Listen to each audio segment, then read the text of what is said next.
Fala meus irmãos e meus amigos de perto e de longe, seja muito bem-vindo ao meu canal. Aqui quem está falando é Christian Mendonça e hoje eu quero conversar com você aí sobre um assunto realmente preocupante.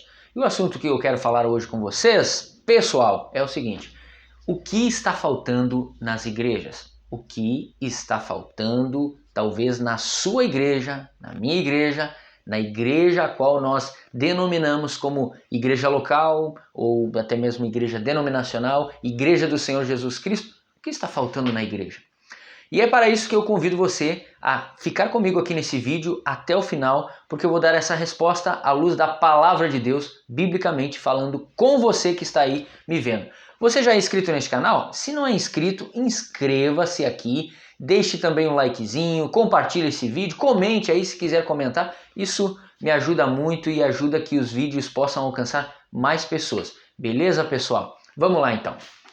Eu acho, muitas pessoas colocam assim, é uma opção que muita gente tem, porque estamos vendo hoje num tempo assim que todo mundo fala o que quer, fala o que não quer, ou ouve o que não quer, melhor dizendo, e aí cada um tem a sua posição, seu ponto de vista, eu acho, mas o que eu quero falar hoje aqui não é o que eu acho, mas é o que a Bíblia diz, o que a palavra de Deus nos ensina. Isso independente se você é cristão, se você não é cristão, mas a palavra de Deus está falando. E eu tendo como a Bíblia como a minha regra de fé, eu tenho certeza que a palavra de Deus é perfeita e a sua vontade é maravilhosa, a vontade de Deus através das Escrituras, inspiradas pelo Espírito Santo, e vão nos ensinar muita coisa. Comece esta semana, hoje, segunda-feira, nesta manhã, com a palavra de Deus. Tenho certeza que haverá esperança, transformação, renovação, uma fé renovadora na sua vida aí. Vamos lá. Muitas igrejas estão perdidas. Muitas pessoas estão perdidas. Isso é fato.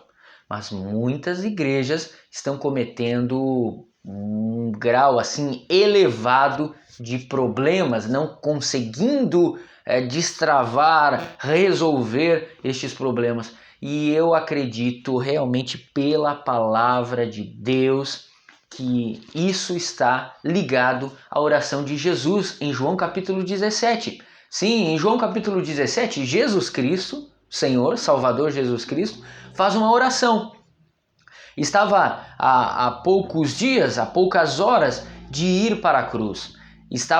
O tempo estava contado para Cristo. Ele iria para o Calvário, ele iria dar a sua vida, se entregar para o perdão de pecados, para a salvação, para transformar, para a vida eterna, para nos conceder esta vida, para mim e para você.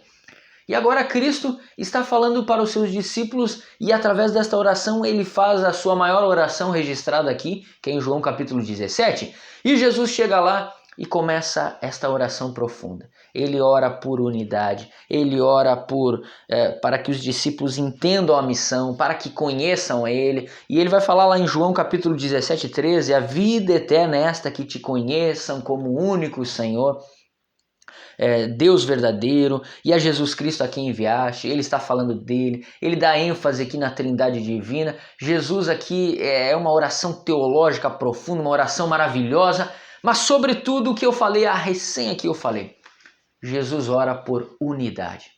Está faltando unidade nas igrejas, está faltando unidade no meio dos cristãos, porque nós cristãos somos a igreja de Jesus. Você não sabia disso? Sim, nós somos a igreja de Jesus. Igreja não é o prédio, embora o prédio seja muito bom para reunir os salvos por Cristo, ou aqueles que não conhecem Jesus. Mas a igreja não é o templo, não é o CNPJ, não é as atividades, não é as conferências, congressos, nada disso é igreja. A igreja somos nós, eu e você, mais outros salvos nos reunindo, ali estamos sendo igreja de Cristo.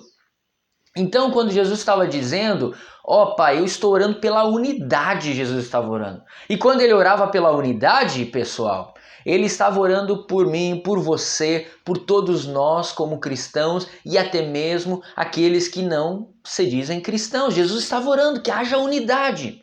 Mas sabe por que isso? Para isso nós precisamos ir para a Bíblia, correto? Vamos lá então. João 17, versículo 21. Prometo não demorar aí, gente.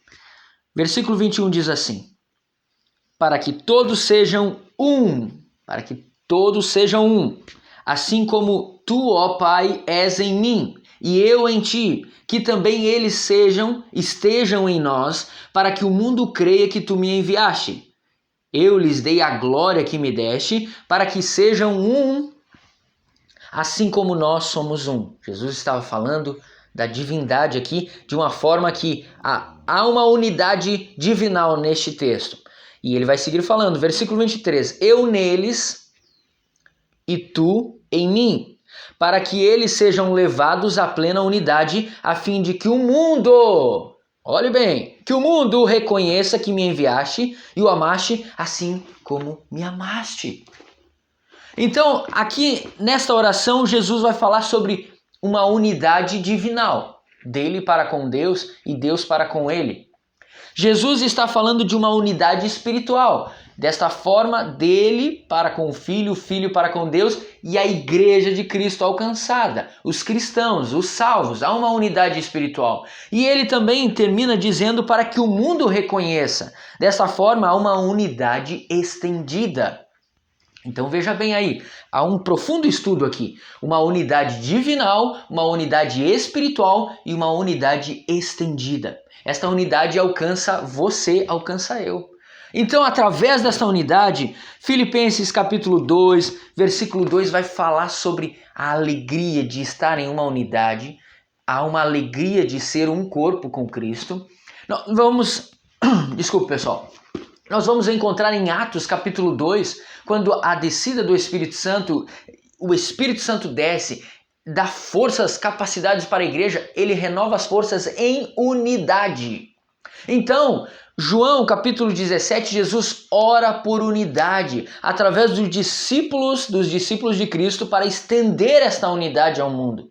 Para que todos conheçam que Jesus é o Senhor, para a glória de Deus, precisa haver unidade. Igrejas estão fechadas em sua bolha espiritual e muitas vezes na sua bolha espiritual elas não conseguem ver a unidade da igreja.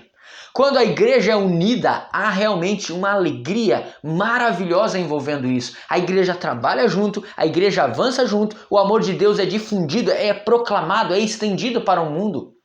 Há uma unidade estendida aqui e então nós alcançamos pessoas, nós cuidamos de pessoas, nós servimos e vemos Deus trabalhando, porque há uma unidade na igreja. Mas quando falta unidade na igreja, pessoal, veja bem isso, faltou unidade na igreja. Realmente estamos individualistas, realmente estamos afastados da realidade. Por isso o segredo é o seguinte, o que está faltando na igreja? Está faltando nesses últimos dias unidade na igreja.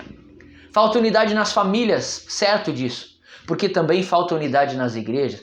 Quando falta unidade na igreja, a igreja perde o seu foco. De fato é que quando se perde o foco, erra o alvo. E errando o alvo, não alcança o mundo perdido, não alcança as necessidades sociais, necessidades da sua cidade, e esta igreja fraqueja, ou seja, é falha. E o Espírito Santo é responsável por fazer esta unidade. Então nós devemos clamar para que o Espírito Santo venha sobre nós, faça-nos de unidade em unidade avançando, que a igreja seja unida, que as pessoas sejam unidas e que o Evangelho avance até os confins da terra em unidade. Não seja individualista, separatista, não seja orgulhoso, não seja prepotente, soberbo, não seja isso. Mas viva em unidade. E assim você vai ver que a igreja de Cristo avança em unidade. Pessoal, eu quero deixar esta conclusão para vocês aqui e dizer que todos os remidos por Cristo vivem uma vida espiritual em unidade. No mesmo Espírito, em torno da verdade da fé que salva. Através de Jesus Cristo, nós conseguimos ter uma unidade. E fica aí o meu apelo para você que está aí do outro lado me vendo, seja você jovem, seja você adolescente, seja você um idoso, você precisa viver em unidade. Falta unidade nas famílias, sim, falta muito. As famílias estão longe da palavra de Deus, estão longe do Evangelho, estão longe da unidade. E para você começar esta semana, segunda-feira, hoje aqui, o segredo é: viva a unidade, volte-se para a palavra de Deus.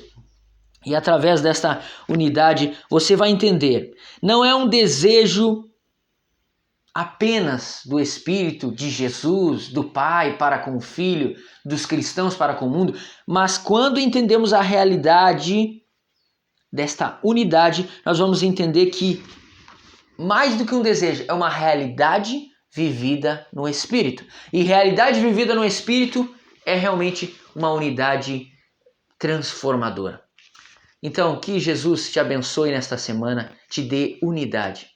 E essa unidade é válida para tudo. Unidade na empresa, unidade na escola, unidade no trabalho, no serviço do dia a dia, unidade entre os familiares, unidade entre o seu cônjuge, unidade no seu matrimônio, unidade na sua família, no seu âmbito familiar, unidade nos seus projetos, em tudo. Mas veja pela palavra o que as igrejas estão falhando, o que está faltando nas lideranças.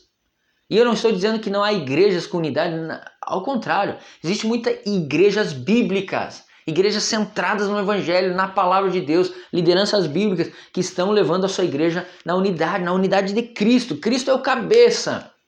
Mas existem muitas outras igrejas, denominações que estão, como eu disse, numa bolha espiritual, vivendo uma falsa unidade. Então, na unidade existe amor, existe compaixão, existe misericórdia. Preste atenção nisso. Existe tudo isso na unidade. E essa unidade só é possível em Cristo Jesus, pela palavra, pelo Evangelho, pelas Sagradas Escrituras, tendo como uma vida abundante através dessa unidade na palavra de Deus. Então, nós passamos muito mais tempo julgando, muito mais tempo falando mal, muito mais tempo criticando, muito mais tempo reclamando.